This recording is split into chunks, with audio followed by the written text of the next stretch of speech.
livre de la Genèse, chapitre 8, et nous allons lire un verset ou deux, spécialement dans ce passage qui nous parle du temps de Noé, spécialement, alléluia, à partir du verset 20, après que Noé soit sorti de l'arche, où il a été sauvé par cette arche-là, eh bien, au verset 20, il est dit, en sortant, Noé bâtit un autel à l'Éternel. La première fois où dans la Bible, nous voyons donc qu'un autel est bâti au Seigneur. Donc, Noé bâtit un autel à l'Éternel. Il prit de toutes les bêtes pures et de tous les oiseaux purs, et il offrit des holocaustes sur l'autel. L'Éternel sentit une odeur agréable, et l'Éternel dit en son cœur, « Je ne maudirai plus la terre à cause de l'homme, parce que les pensées du cœur de l'homme sont mauvaises dès sa jeunesse. » Amen. Père, nous te bénissons. Nous te glorifions, Seigneur, de ce que ta parole est encore un faisceau de lumière sur notre sentier. Nous te bénissons parce que c'est elle qui nous éclaire. C'est elle qui nous dit la vérité. Nous ne voulons pas entendre la vérité d'un livre humain, Seigneur, ou même d'un livre religieux, mais nous voulons entendre la vérité de ta bouche. Ta parole est la vérité. Nous te demandons, Seigneur Jésus, que le Saint-Esprit nous aide à la comprendre, que le Saint-Esprit nous aide à la recevoir, non pas comme étant la parole d'un homme, la parole d'un pasteur, mais comme ce qu'elle est véritablement, la parole du Dieu vivant et vrai. Merci Père, nous te demandons ces choses dans le nom puissant de ton Fils glorieux, adoré et adorable, Jésus-Christ, notre Sauveur. Amen. Et tout le peuple dit Amen. Amen. Gloire au Seigneur. Vous pouvez vous asseoir, frères et sœurs. Alléluia. Gloire au Seigneur. Chers amis, la vérité a un pouvoir en elle-même. La vérité a le pouvoir de transformer, de métamorphoser, de changer, je dirais, radicalement nos façons de voir les choses, nos façons même de penser. On nous a rapporté que dans une école, il y avait une école secondaire, et le janitor, comment on appelle ça, celui qui fait le ménage, le concierge, en faisant le nettoyage des toilettes, s'est rendu compte qu'il y avait un problème. Le problème, c'est qu'il y avait des marques de rouge à lèvres sur un miroir, et le miroir était rempli de rouge à lèvres. Bon, il lave ça, tout ça, et ensuite, ce qui arrive, c'est que la semaine suivante, le miroir est encore plein de rouge à lèvres. Voyez, la jeune fille avait même laissé son bâton rouge, donc juste à côté.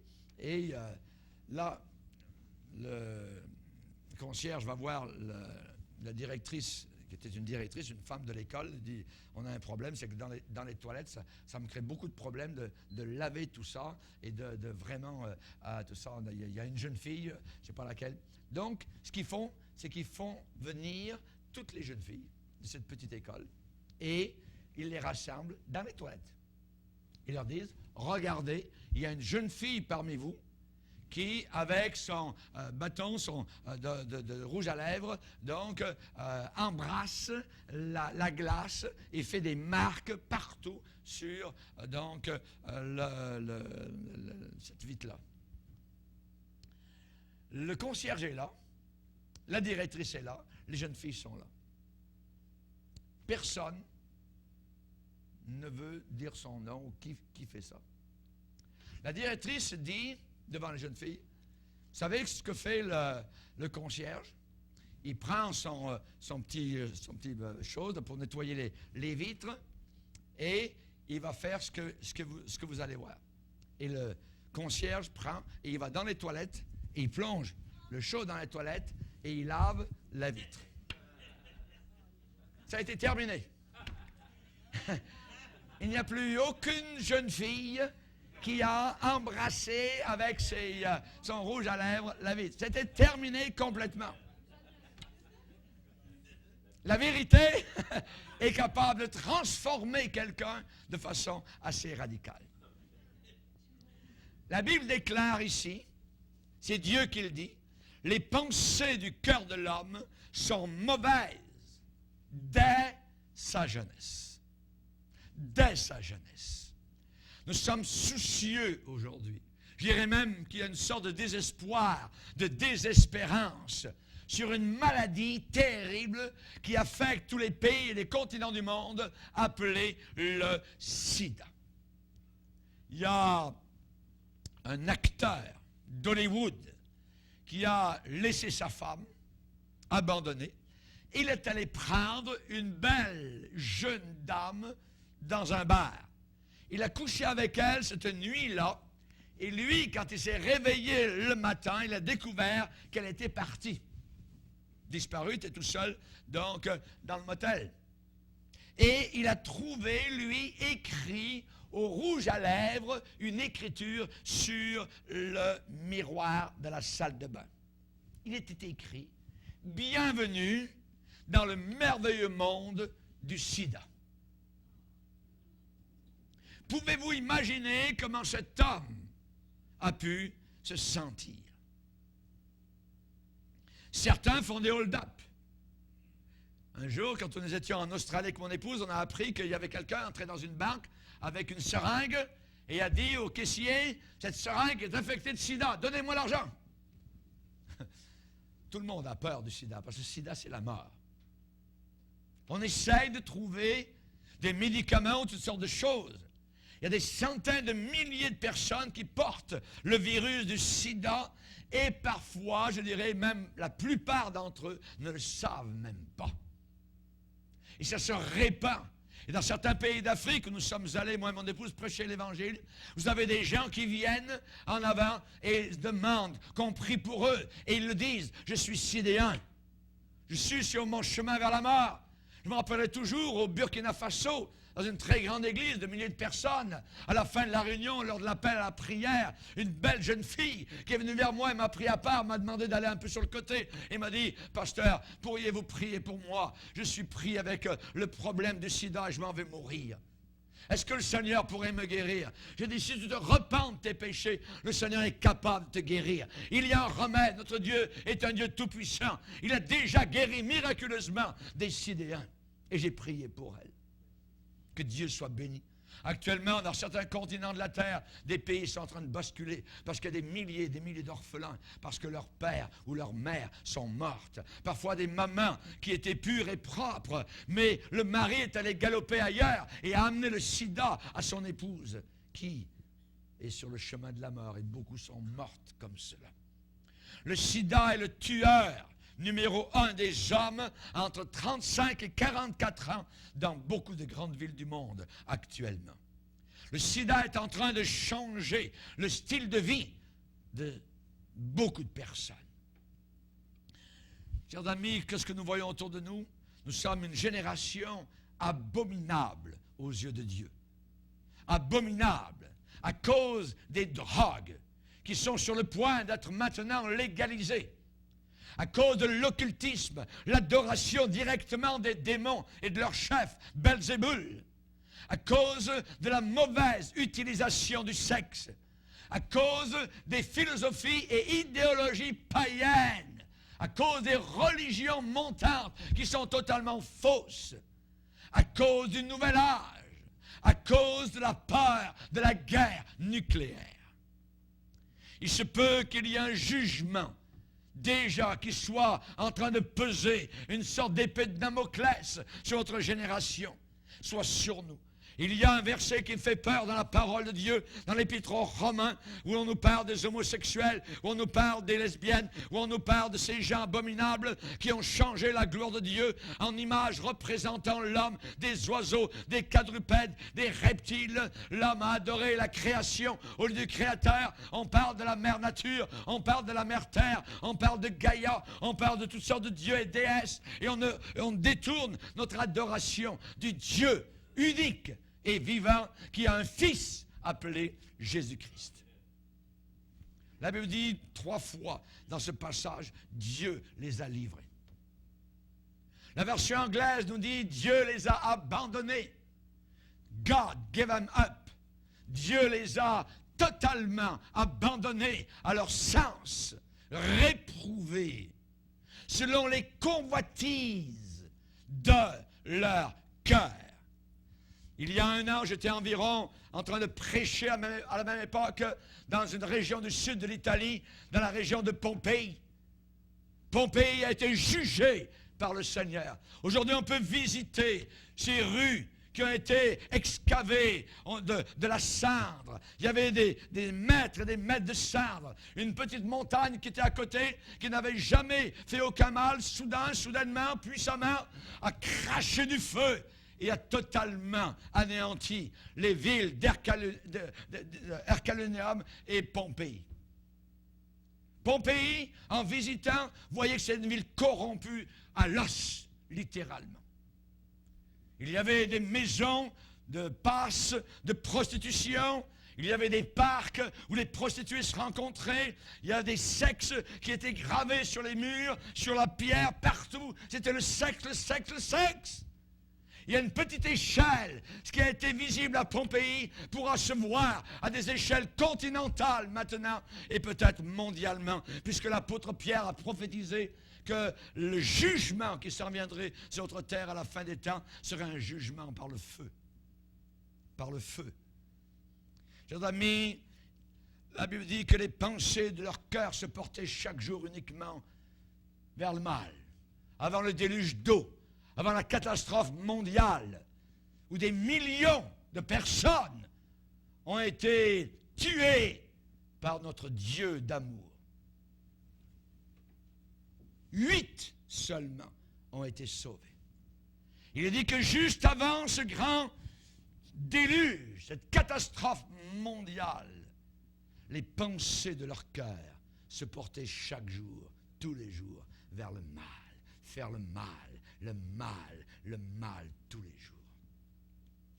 Chers amis, le cœur de l'homme est mauvais dès sa jeunesse.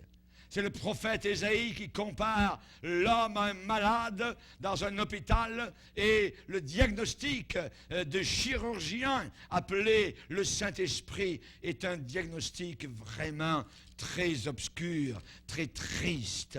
La tête entière est malade. Tout le cœur est souffrant. De la plante du pied jusqu'à la tête, rien n'est en bon état.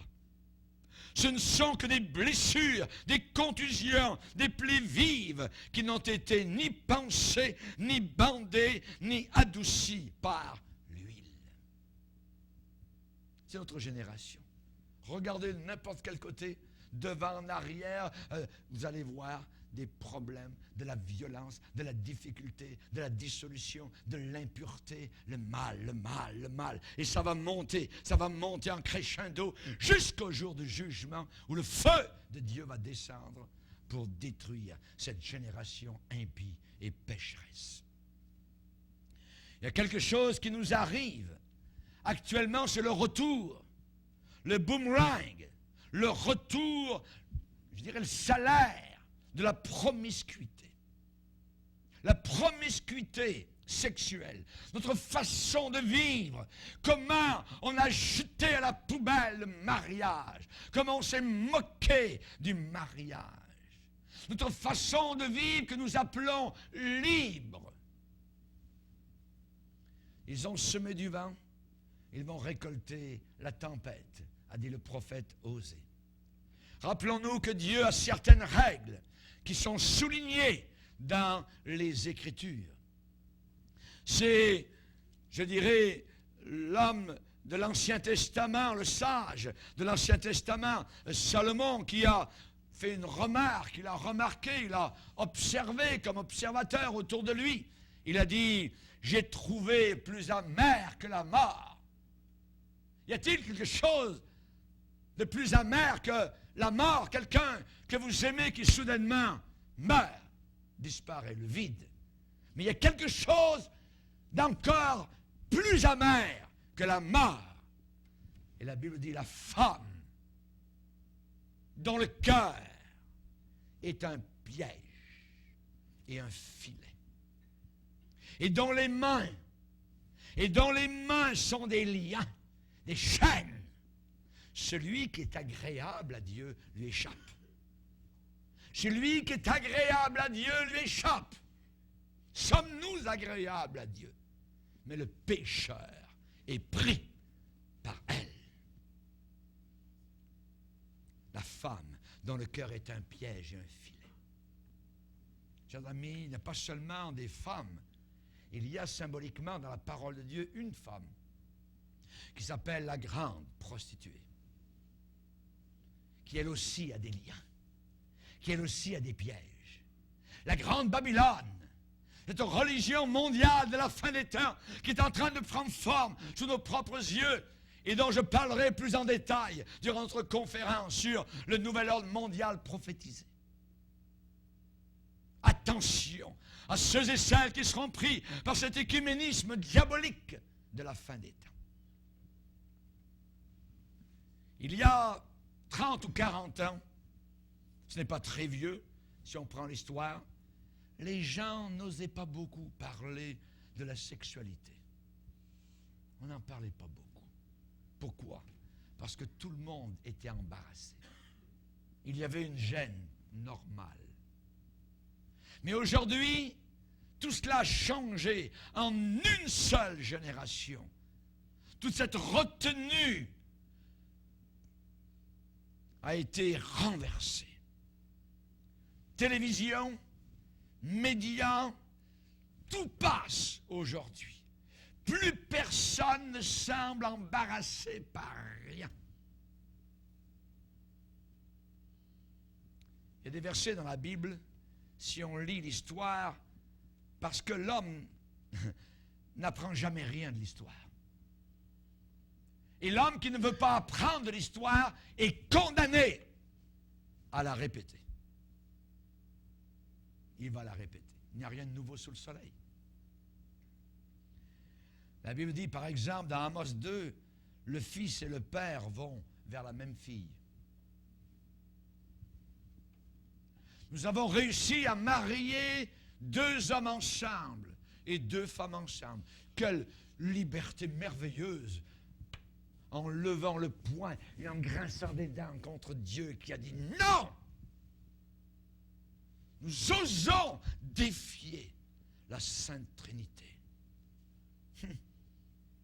J'aimerais vous dire que la Bible n'enseigne pas que le sexe est un péché. Vous tous qui m'écoutez, nous sommes tous le produit de la sexualité.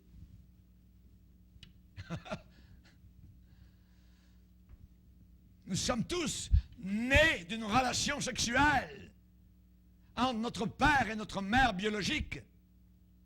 Comprenez bien, le sexe n'est pas un péché.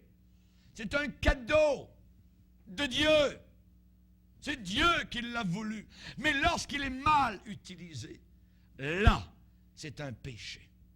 C'est beau avoir une belle rivière, comme la région ici, la rivière Richelieu qui coule au printemps entre ses rives. Mais c'est terrible si elle déborde sur ses rives et va inonder des centaines de maisons. C'est un problème inimaginable. Et tant que la sexualité reste à l'intérieur de ses rives, il n'y a pas de problème. À l'intérieur des liens du mariage, il n'y a pas de problème. Quelque chose de bon, quelque chose de beau, quelque chose de béni par le Seigneur. On se rappelle l'histoire de Jean-Baptiste prêchant à Hérode avec ses chaînes aux mains, avec ses chaînes aux pieds. Hérode le fait sortir de temps en temps de son cachot. Hérode, assis sur son trône, aime entendre prêcher la parole de Dieu. Mais il y a juste un petit problème, c'est que Jean-Baptiste n'est pas achetable.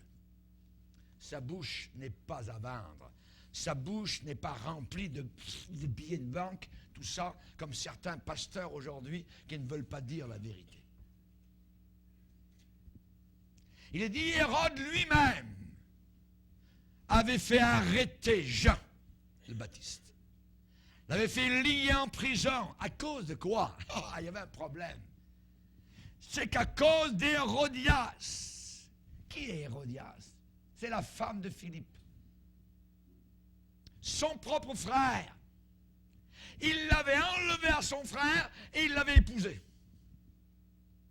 Et Jean Baptiste, avec des yeux de feu, lui disait, il ne t'est pas permis, tu n'as pas le droit d'avoir la femme de ton frère. Cette génération n'est pas habituée à être interdite de quoi que ce soit. Parce que notre génération, le slogan que nous avons, nous, depuis mai 68, c'est « Il est interdit d'interdire ».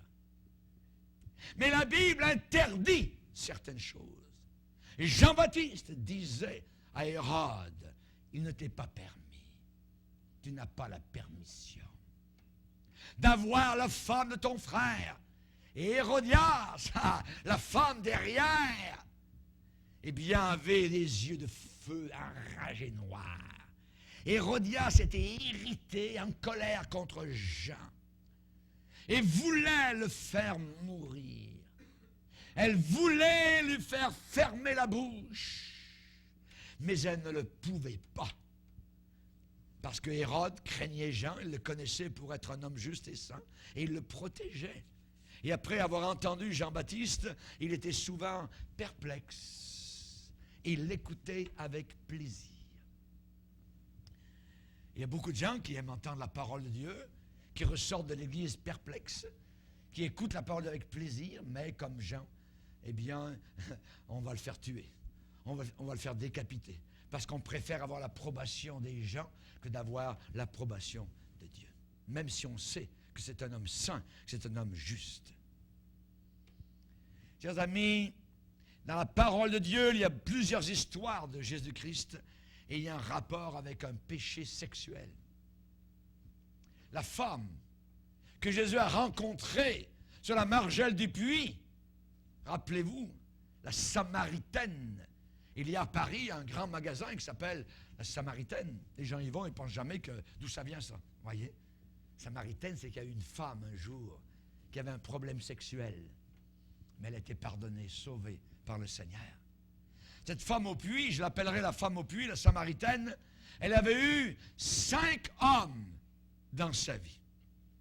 Et celui avec lequel elle vivait n'était pas son mari, a dit Jésus. Aujourd'hui, combien de personnes disent, c'est mon ami, c'est ma chum, c'est... Voyez? Non, vous devriez dire, c'est mon ennemi. C'est mon ennemi. C'est pas une chum, c'est pas une chum. C'est votre ennemi. Je parle au point de vue de Dieu, au point de vue de l'éternité. Il faut mettre en règle cette question-là. Ou tu la quittes, ou tu la maries. C'est l'un ou l'autre. Et il n'y a pas de demi-mesure avec Dieu dans la parole du Seigneur. Sinon, c'est un mépris, c'est un crachat sur le mariage. Rappelez-vous que l'apôtre Paul, parlant de la fin des temps, a dit que beaucoup de gens, eh bien, vivraient ce que nous voyons autour de nous. C'est-à-dire, n'auraient aucune considération pour le mariage. Le Saint-Esprit dit expressément que dans les derniers temps, les temps de la fin, les temps derniers, plusieurs vont abandonner, lâcher la foi biblique pour s'attacher à des démons séducteurs, des entités invisibles, mais qui travaillent sur la planète Terre dans des millions de cœurs. S'attacher à des esprits séducteurs. Ça veut dire écouter, voyez, des esprits séducteurs. Ils parlent, ces esprits-là, esprits séducteurs, par l'hypocrisie de faux enseignants, de faux docteurs, qui portent la marque de la sécheresse dans leur propre conscience, prescrivant quoi? C'est quoi la doctrine? C'est quoi l'enseignement? De ne pas se marier. Pas besoin de te marier. Maman, on s'en va, on a pris un appartement, moi et mon chum. Ceux qui font ça ont écouté des démons. Les démons leur ont parlé et ils ont écouté, obéi aux démons. Tous ceux qui font cela, tous ceux qui se moquent du mariage, La Bible dit que le mariage soit honoré de tous. Parce que Dieu jugera les impudiques. Ils ne sont pas mariés. Ils vivent ensemble. Ils n'ont aucun lien. Ils n'ont aucune responsabilité. Ils peuvent s'en aller quand ils le veulent. Se séparer. Dans le mariage, quand deux chrétiens s'avancent en avant, ils disent spécialement, je suis responsable de cette jeune fille. Et je veux rester attaché à elle jusqu'à ce que mort s'en suive. Chers amis, cette femme qui était au bord du puits, Jésus lui a dit, l'homme avec lequel tu vis n'est pas ton mari. Elle était comme bouleversée. Vous allez parler à cette génération aujourd'hui, vous allez leur dire ça. C'est pas bien ce que tu fais. C'est pas bien. Il n'y a pas de mal là. Tout le monde le fait. Ça peut pas être mauvais. Tout le monde le fait autour. Oui, mais nous sommes la première génération en train d'accomplir cela. Il faut avoir une vision un peu plus grande que juste mon nombril, de regarder au travers de l'histoire humaine ce qui s'est passé. La femme prise en adultère. Où était l'homme? Les gens religieux sont venus chercher la femme, mais l'homme, touc, peut-être qu'il a sauté par la fenêtre, peut-être qu'il s'est cassé une jambe en sautant, je ne sais pas. Où était l'homme? Pourtant, dans la parole de Dieu, dans la loi de Moïse, il était dit, l'homme et la femme adultères, l'homme et la femme seront punis de mort. Où était l'homme? L'homme devait être mis à mort aussi. Et dans notre société, nous blâmons beaucoup les femmes. Beaucoup. Pas l'homme. Nous parlons des prostituées. Savez-vous que dans la parole de Dieu, il y a plusieurs époques du temps d'Israël où il y avait les prostituées, mais c'est écrit masculin. E accent aigu, S. C'était des hommes qui étaient des prostituées, qui vendaient leur corps comme une femme à d'autres hommes, pas nouveaux. Dieu a montré ce qu'il en pensait sur Sodome et Gomorrhe de ça. Et quand vous avez dans nos gouvernements, quand il y a qu'est-ce que vous pensez des mariages homosexuels, à main levée, on va voter, tout ça. 90% sont d'accord. Dans notre société, chers amis, nous sommes en train d'arriver proche du moment où Dieu va dire « Enough is enough ».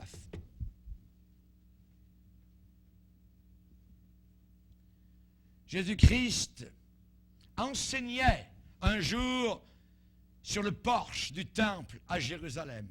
Une grande foule s'est rassemblée. Les pharisiens l'ont arrêté et ont amené cette femme qui avait été prise en adultère. Je ne dirais pas qu'ils l'ont tirée par les cheveux. Les pharisiens étaient là et ont essayé de piéger Jésus. « Hey, Jésus, qu'est-ce que tu dis de cette femme-là? » On l'a prise directement sur le fait. Si Jésus disait « Oui, allez-y, lapidez-la », alors Jésus serait en trouble avec la loi romaine. Les Juifs n'avaient jamais le droit de mettre quelqu'un à mort de par leur propre loi. Alors, si Jésus dit « Allez-y », oh, Jésus serait pris par les Romains. Maintenant, si Jésus disait « Non », alors il serait en trouble avec la loi de Moïse. Quel beau piège! Tchac! Les tenailles sont serrées. Le piège s'est refermé sur Jésus. Il pensait qu'il l'avait. Jésus s'est accroupi, simplement par terre. Il a commencé à écrire sur le sol. Il a regardé avec le doigt. Il écrivait dans la poussière quelque chose. Ouais. On ne sait pas, la Bible ne dit pas, on ne dit pas ce qu'il a écrit. Peut-être qu'il était en train d'écrire les commandements. Tu ne tueras pas, tu ne voleras pas, tu ne mentiras pas, tu ne convoiteras pas la femme de ton prochain. Ça dit que soudain on a entendu boum, boum, boum. Les pierres que les hommes avaient entre leurs mains sont toutes tombées. Jésus ensuite s'est relevé. Il avait la femme en face de lui. Jésus s'est levé. Il a dit, où sont tes accusateurs? Il n'y en a pas. Moi non plus, je ne te condamne pas. Alléluia. Alléluia. Mais va et ne pêche plus. Ne pêche plus. C'est mieux de tomber entre les mains de Jésus que de tomber entre les mains des hommes religieux. Religieux. La Bible dit que si nous brisons un seul commandement de la Bible, les 10, c'est comme si on les avait tous brisés. Tous. Nous avons tous la bouche fermée. Et briser la loi de Dieu est appelé péché dans la Bible. Et le péché sera jugé. Tout péché que nous commettons nous retrouvera au jugement. Et nous allons venir face à face avec tous les péchés que nous avons commis. Sache que pour tout cela, Dieu t'appellera en jugement. Ecclésiaste chapitre 12. Pourquoi Dieu nous a-t-il créés avec ce problème de sexualité? Certains ont dit, mais si Dieu nous avait créés sans cela, on n'aurait aucun problème sur la terre. Il y en aurait d'autres. Parce que ça vient du cœur de l'homme. La Bible dit, jouis de la vie avec la femme que tu aimes. Donc on peut, il n'y a pas de problème. On peut aimer une femme, on peut l'épouser et jouir de la vie. Mais la sexualité a créé tellement de troubles, Auria, que je pourrais dire aussi le contraire, c'est que ça a créé aussi beaucoup de bonheur. Ça a créé aussi beaucoup de bonheur et de joie. Il y a beaucoup d'écrivains anciens, je dirais, et modernes, qui disent que le corps est mauvais. Non, le corps n'est pas mauvais, c'est le cœur qui est mauvais. C'est le cœur, pas le corps. Tout ce que Dieu a créé, il a créé l'homme et la femme, et ça dit que tout ce qu'il avait créé, Dieu trouva que c'était très bon. En faisant la création, la lune, les étoiles, les herbes, des champs, les animaux, il s'est dit que Dieu trouva que c'était bon. Mais quand il a créé l'homme et la femme, Dieu a dit très bon. Très bon. Pourquoi Dieu a-t-il créé la sexualité? Un, pour nous attirer vers le sexe opposé. Dieu veut qu'un homme soit attiré vers une autre femme, pas vers un autre homme. Normalement, à un certain âge, l'homme est attiré vers la femme. Et c'est normal. Ce n'est pas Adam numéro 1 attiré vers Adam numéro 2. Ce n'est pas Ève numéro 1 attiré vers Ève numéro 2. Jamais de la vie. Une abomination. Ensuite, Dieu a créé la sexualité pour la propagation de la race humaine.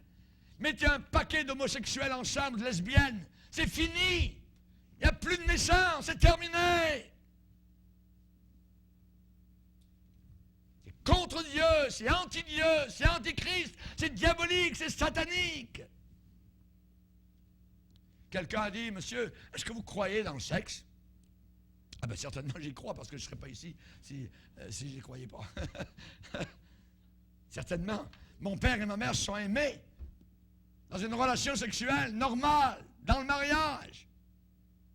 Pourquoi la sexualité? Troisièmement, c'est une façon, une manière que Dieu a pensée pour exprimer notre amour profond dans le mariage entre un époux et son épouse. Exprimer, une expression d'amour total l'un envers l'autre. Et le sexe n'est pas seulement pour amuser les playboys.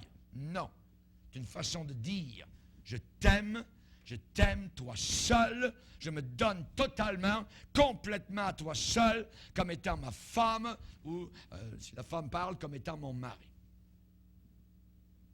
La Bible dit ne vous privez pas l'un de l'autre. La Bible parle dans 1 Corinthiens 7 du mariage. Ne vous privez pas l'un de l'autre. Attention.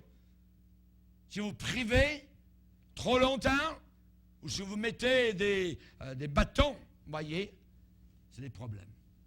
C'est des problèmes, voyez. Pourquoi? Parce que Satan n'est pas très loin. Satan est capable de vous tenter par votre incontinence. Quatrièmement, pourquoi la sexualité? C'est donné comme étant un plaisir.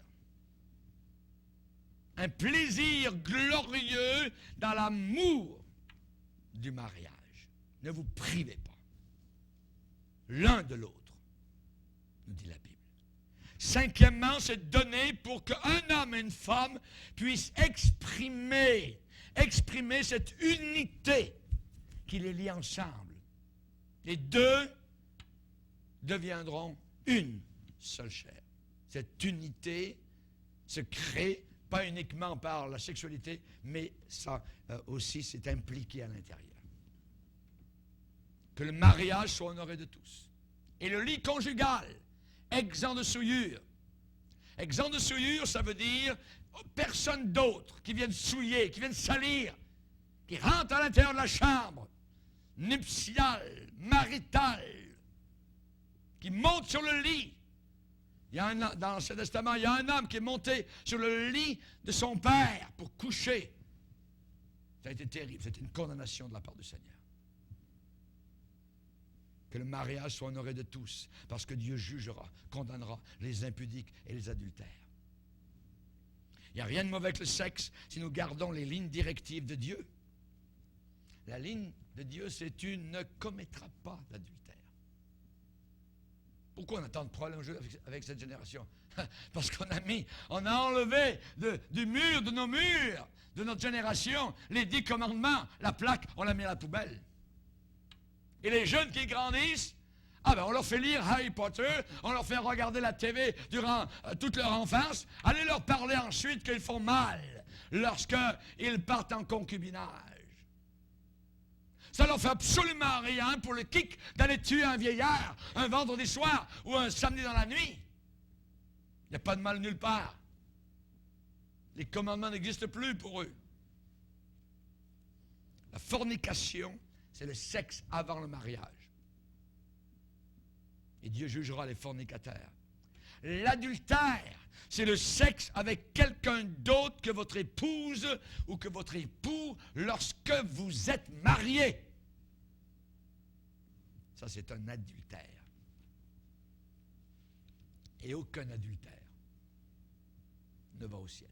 Vous ne verrez aucun adultère au ciel. Chers amis, c'est très mauvais tout cela, fornication ou adultère aux yeux de Dieu. Et c'est, je dirais, un des plus grands dons que Dieu a pu nous faire, pourtant, c'est la sexualité. Mais à l'intérieur des rives de la rivière, à l'intérieur du mariage. Nous, comme génération, nous l'avons perverti, mal utilisé, roulé dans la boue, on s'en moque tous les jours. C'est tordu. Et il a été une des raisons à la base de la chute de nations, de familles, créant toutes sortes de problèmes imaginables et inimaginables. Mais au milieu de tout cela, au milieu de tout ce marasme, Dieu nous aime.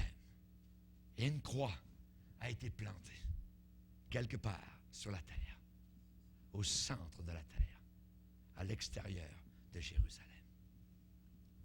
Dieu nous aime et il veut nous pardonner. Dieu dit, je ne veux pas la perte du pécheur, mais je veux que le pécheur délaisse son péché et se tourne vers moi. C'est ça la volonté du Seigneur.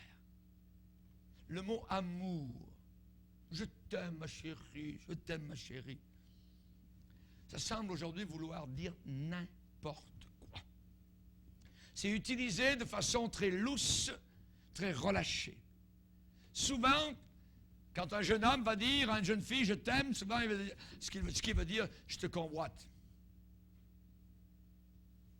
Il y a une différence entre amour et convoitise. Il y a 3 mots grecs pour amour. Eros, qui veut dire amour sexuel.